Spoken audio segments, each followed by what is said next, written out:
কনকনে শীতে একটি তাঁবুর মেঝেতে বসেই তার ক্লাস চলে। ইসরায়েল নিয়ন্ত্রিত এলাকা থেকে 1000 মিটারেরও কম দূরে নিয়মিত গুলির শব্দ ও বিস্ফোরণে মাঝেমধ্যেই ব্যাহত হয় পাঠদান। তবু 7 বছর বয়সী তৌলিন আল হিন্দি খুশি।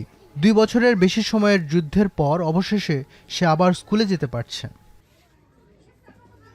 উত্তর গাজার বেইত লাহিয়া এলাকায় ধ্বংসস্তূপের উপর নীল প্লাস্টিকের তাঁবুতে গড়ে ওঠা অস্থায়ী নর্থ এডুকেশনাল স্কুলে পড়ছে প্রায় 400 শিশু।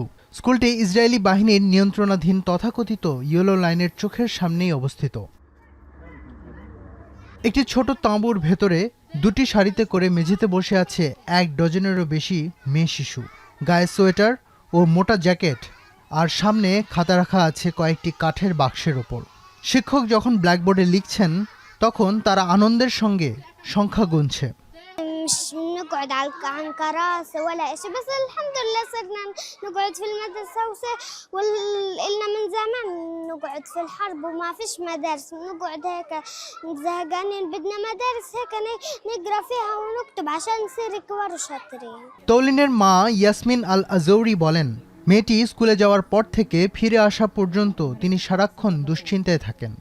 بالنسبة لليهود وجودنا في المنطقة بشكل خطر علينا من موضوع إطلاق كواد الكابتر إطلاق النار العشوائي। অক্টোবর থেকে কার্যকর যুদ্ধবিরতির পরও ইসরায়েল এখনও গাজা উপত্যকার অর্ধেকের বেশি এলাকা দখল রেখেছে। বেসামরিক লোকজনকে অন্য এলাকায় যেতে বাধা দিচ্ছে। ইসরায়েলি নিয়ন্ত্রিত অঞ্চলের প্রায় সব ভবন গুঁড়িয়ে দেওয়া হয়েছে, আর বসবাসকারীদের সেখান থেকে তাড়িয়ে দেওয়া হচ্ছে। এর ফলে 20 লাখেরও বেশি মানুষের প্রায় পুরো জনগোষ্ঠী গাজার মাত্র 1/3 এলাকায় ঠাসাঠাসি করে থাকতে বাধ্য হয়েছে। অধিকাংশই অস্থায়ী তাঁবু বা ক্ষতিগ্রস্ত ভবনে অবস্থান নিয়েছে। কোনো রকমে জীবনযাপন করছে বহু গাজাবাসী। বড় ধরনের যুদ্ধ বন্ধ থাকলেও ইসরায়েল নিয়মিতভাবে ফিলিস্তিনিদের লক্ষ্য করে গুলি চালাচ্ছে। অক্টোবরের চুক্তি কার্যকর হওয়ার পর থেকে এখন পর্যন্ত 440 জনের বেশি ফিলিস্তিনি নিহত হয়েছেন।